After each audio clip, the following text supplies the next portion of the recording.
What's going on, guys? It's your boy Yoshimitsu Kana coming back at you with another Let's Play of Sudeki. I've been away for a minute. To be honest with you, can't really give you a specific reason other than I just kind of lacked a lot of motivation. The holidays have been kind of around, and I'll be honest with you, I've just been feeling a little stagnant with content creation. So, you know, I like doing Let's Plays. I think they're a lot of fun.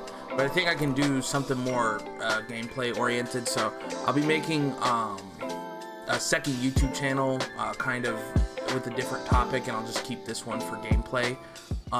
But enough of that. Let's jump right back into Sudeki. So last time we were here, it's been, God, I think it's been maybe a month. I believe we were gathering all the side quests. Because we're gonna go to the beach or something, and I picked up everything I could for the side quests. Yeah, so I went to everybody, I asked everybody, hey, what do you need help with? Oh, I need this. Okay, cool. So now we just gotta go to the beach, because at the beach there's all those things that apparently everybody just lost shit. We also picked up Ailish in our party, so we'll get our first sort of moment-to-moment combat with more party members. So I remember also earlier, Tal is basically the son of Sudeki or something, and he got this special armor. Ailish, I'm not sure that when General Arlo asked me to escort you home that he meant only you. What about Yemi? What about her? She'll be fine. I thought you said that your patrol had cleared the area anyway. For now, yes. But experience tells me the Chlorians will be back. Oh, experience. I'm sure they will be. But I'm not overly concerned. I can look after myself. Yeah? So why did they send me to get you? You better leave the fighting to me. Heard too many soldiers say that right before they... Oh, well, look what happened. Stop it, Tal. You sound just like your father. I'm not some ignorant little grunt you've been put in charge of. I might be a weak and feeble woman, but I am also one of the finest magicians in the realm. It's true. She is a magician. Really? Okay then, miss. Why don't you show me just what makes you so special that you believe you're above the help of the elite guard? Damn, dude. Questioning her like this is crazy. You see her outfit? Clearly she's got some chops. Oh. We got a little FPS going. Oh, I could cycle through my weapons. Alright, let's pull out the gat. Come on now, princess. Don't be shy. Hey. Yeah, shot him. Yeah, you want to talk some more? Yeah, have some of that, Tal. You're getting on my nerves, pretty boy. Oh, shit. She don't even need to open the chest. She just snaps it open. Acquired Orb of Vigor. Ooh. Well, she earned it. We might as well give her the orb. She's a mage. She doesn't really need it, but you know, I'm a good guy. So. Princess, don't be shy. Did you not just see all that shit I did? No, of course you didn't, because you're a yuppie. It's all you are, is a yuppie. Now, I do remember in the previous village, there is a chest that I could have unlocked, but I didn't. So I will go back there eventually. Just for the sake of the video, I'm not going to bore you guys with that quest. So check what? What am I checking? Why does it say check? Oh, must have been a glitch. Yeah, a lot of glitches. I mean, it is a 20-year-old port, or 25-year-old maybe even. So yeah, I can kind of understand why it's a little sketchy. Restore that. So I'm not going to go back to the village yet. Instead, I'm just going to kind of pick up all the items and just kind of do them all in one fell swoop. I think that's kind of by design, it seems like. Because they sort of give you all of the quests in bulk like that. So I think I can get them all and then just run to the village and grab whatever. I don't know if I'm really that big of a fan of that sort of pacing, but I mean, it could be worse. Alright, dispel this and get the hidden treasure. What do we got? What do we got? What do we got? Ooh, we got an eagle totem. Yeah, so I guess it seems like there's a lot of it seems like I'm gonna be backtracking because it's giving me all of this stuff that I just went to, and I could go back to because it seems like I front loaded all the side quests, and it feels like if I really want the rewards, it's gonna make me backtrack unless I keep going to that beach for some reason. Oh shit, they got AI in this game too? I didn't even realize. Oh shit, AI's been around for way too long. I forgot how to change characters. Yeah, see, this is Brightwater Beach. Oh shit. Our first taste of combat with Ailish. Oh. Damn, it's like I'm playing Quake. Damn. Oh my god. This feels like I'm playing fucking Halo. What the fuck? And pull out the shoddy Bugatti. Oh, I'll save you, Tal. Oh my god, I'm fucking this up so bad. I am so sorry.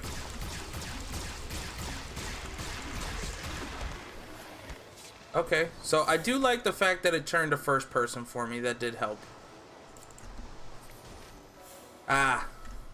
So it is a case of me reloading the same area to complete the side quests. I'm not a big fan of that, but you know, this game was really old for the time, so maybe back then it was okay, but I'm not a big fan of that.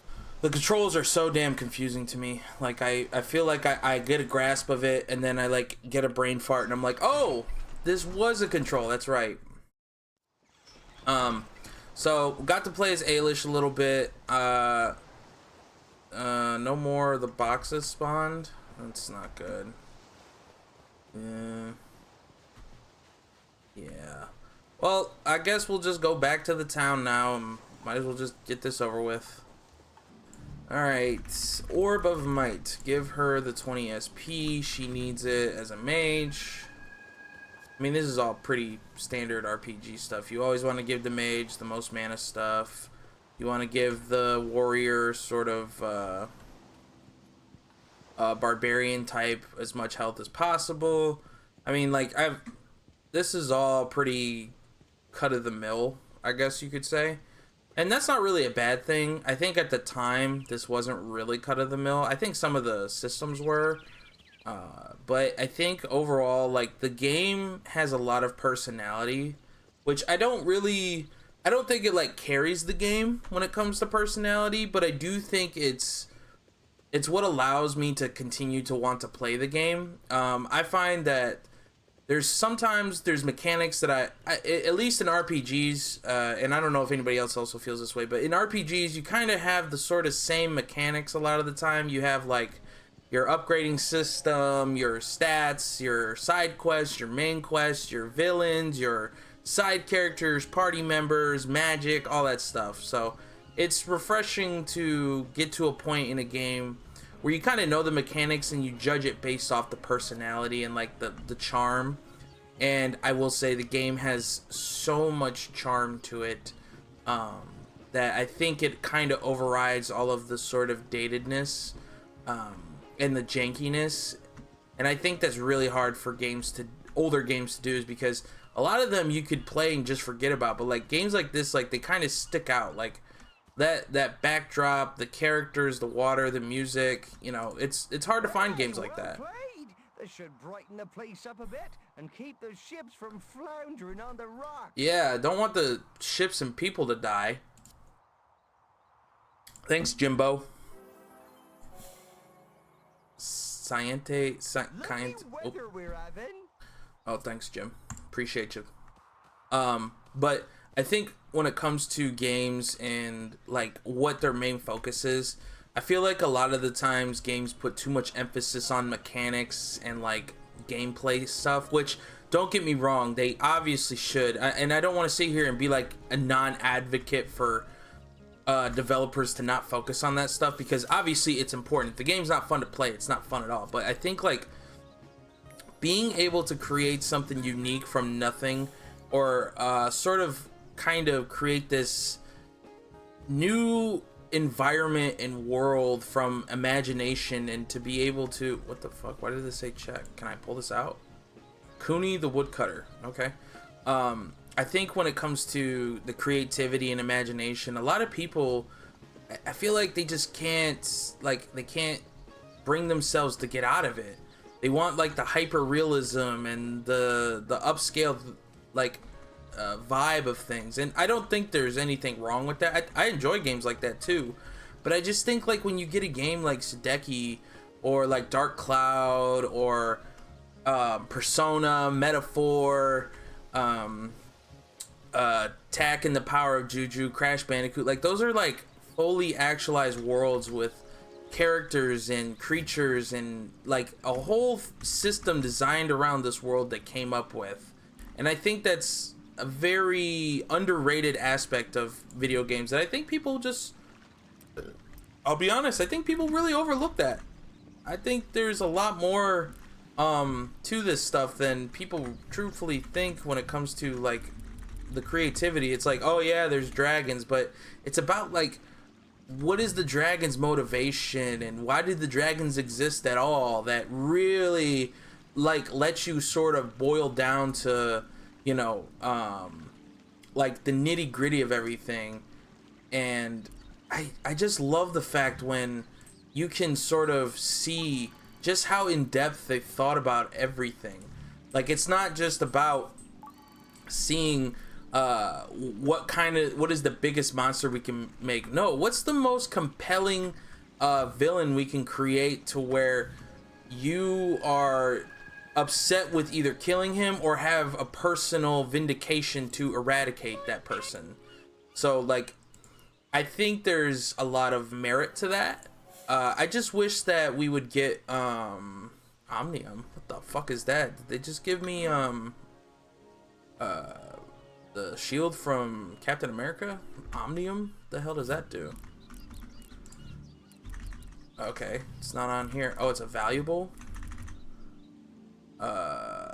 Ammunition, sell this. No, not doing that. I'm sorry, I completely lost track. Oh, personality. I think people just kind of underestimate how much a personality can attribute to a game's success. And I think it's overlooked more because they just want, you know, whatever is the hot thing right now. And, you know, the hot thing is, you know, superheroes, badass, smart main characters. And, you know, I also think for a little while there was a bit of anti-hero love with, like, Walter White and stuff like that. But I also think that there's, like, sometimes it's great to have a sort of just cookie-cutter character. Well, all right, let me rephrase that. It's not great that you have a cookie-cutter character, but I don't think it's as bad as, like, oh, I forgot, you got invited to a party. I think it's great that games have sort of cookie-cutter characters, because I can see some value in it, because I enjoy, like, just a simple knight saving his queen. But there's also, I guess you could also make the case that without the nuance of the knight and the motivation to be saved and all of the sort of, you know, little things that compel him and her to be interactive, I guess you could sort of make the case that that really doesn't make a good game. But I don't know. I think sometimes we overanalyze things and it causes more problems. So, you know, there's good and bad to it. You know, you just kind of have to take it as it is. I got a crab crystal. God, I'm getting loaded up with shit. The one thing I do not like is the lack of music in certain areas, because that's really awkward and it just makes me feel like I have to fill the time. Okay, so let's kind of check what I just went on a tangent about shit. So let's see what we got. Ooh, Ailish can upgrade her level. Summons a spiral of ice that blasts enemies around her, the higher the essence. Oh wow, that's dope. Holy light into all monsters. Let's do some stat upgrades for her. We'll upgrade her skill again. Alright, and then we got some valuables. Eden Coral, Marble Shard, Omnium, Wide Lord Gem. See, I'm not going to sell any of those because I know There's gonna be something. Somebody's gonna want something at some point, and I'm gonna feel like an idiot for selling it. I have been down that road too many times, unfortunately. But I think I quite enjoy the atmosphere of this game more than anything, which to me is the most compelling reason to play it. So, you know, that's just kind of my 2 cents on gaming and just games in general, you know. Collect 5 Brightwater Pearls for Sunder Raw. Valuable cargo, that's his invite. Need the Lily Seeds, and then the Wolf Totems, and the Red Door. Okay, so we got 3 more side quests to go. I don't know where to get the pearls from. Where do I get the Brightwater Pearls from? Is there like a place where I collect them? I'm confused. Because it said 5 Brightwater Pearls, but this is Brightwater Village. Maybe that quest opens up later? I don't know.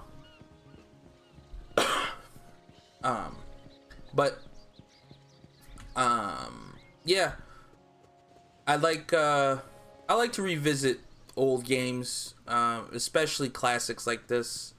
I mentioned in the very first video that this is kind of like a nostalgic thing for me, and it's not even really nostalgic in the sense that I played it and I have memories, but more so of the era that the game came from and the sort of like nostalgia I had for when I was a kid at that time. So that's kind of what I mean by that, and I think there's a lot of sort of viewpoints and like not necessarily knowledge, but a lot of like experience you can gain from revisiting things from a different angle than when you initially were there, because I feel like you'll always have that sort of cloud of nostalgia to you where you're just like, oh my god, this was the greatest game of all time. I don't know why anybody hated on this game, everybody was just wrong. And it's like, well, you only say that because at the time your experience was very new and critical to you, so you felt compelled to sing its praises more than anything because it literally was the best game you'd ever played. And I don't think there's anything wrong. Oh shit. I don't. Oh my god. Oh my god. Get out of my face. Get out of my face. Okay. Let's cast a blaze ball. Alright. Ooh, no, no, no, no, no. I almost fucked that spell up. Damn! Oh god, I straight eviscerated him. God, these dudes, they do not back down. Oh wow. Missed me. Ooh, take that treasure chest. Ooh, got a Brightwater Pearl. You want some? You want some? Okay. Have some of that. Oh, Tal.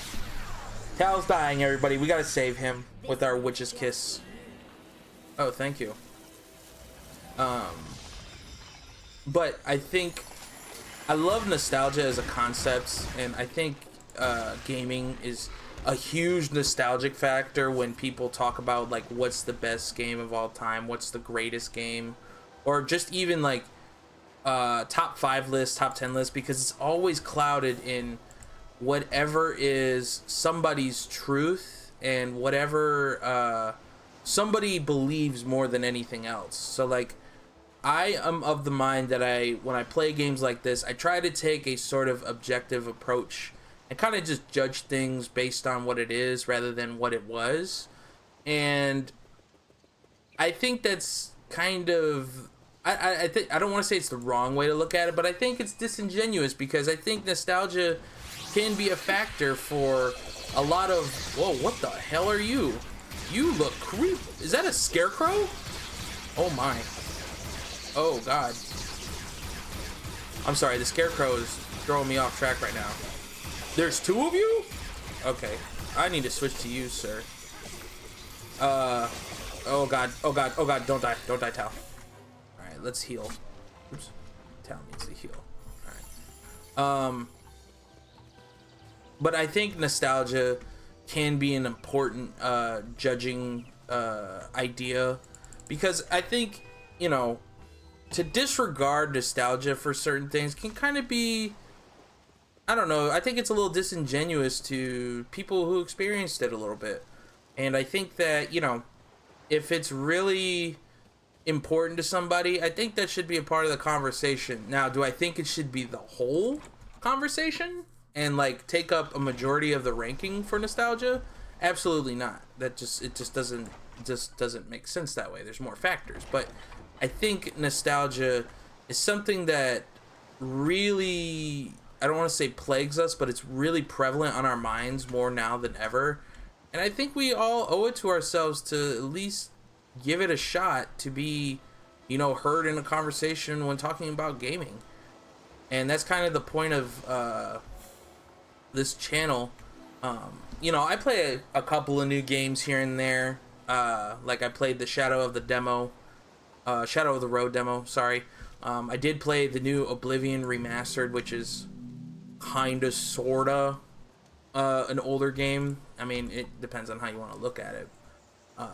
But I think that there's something to be gained with kind of dedicating channels to games like this, because yeah, they're not the most popular and everybody wants the brand new shiny thing, but I just think that this is such an important piece of gaming that I think it needs to be recognized and held up. You know, not everybody's gonna want to check out this random obscure RPG from the original Xbox era, but I think, like me personally, I love finding stuff like this. I love going into YouTube and seeing like, oh, I don't know, there's a time when I was looking up like old Tomb Raider 2 playthroughs before the remasters came out, and I love the insight and the gameplay and just seeing it from somebody else's eyes, because you know, when you're a kid, you only see things from your kid eyes. And, you know, seeing it from somebody else's point of view, it's really refreshing.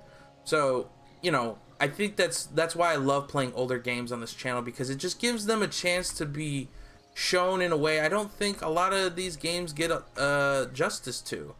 Oh, what are you looking up at? Something coming? Alright. I think games like this deserve more of a... They deserve more of a voice, you know? They deserve more of a spotlight. I don't think they got enough justice.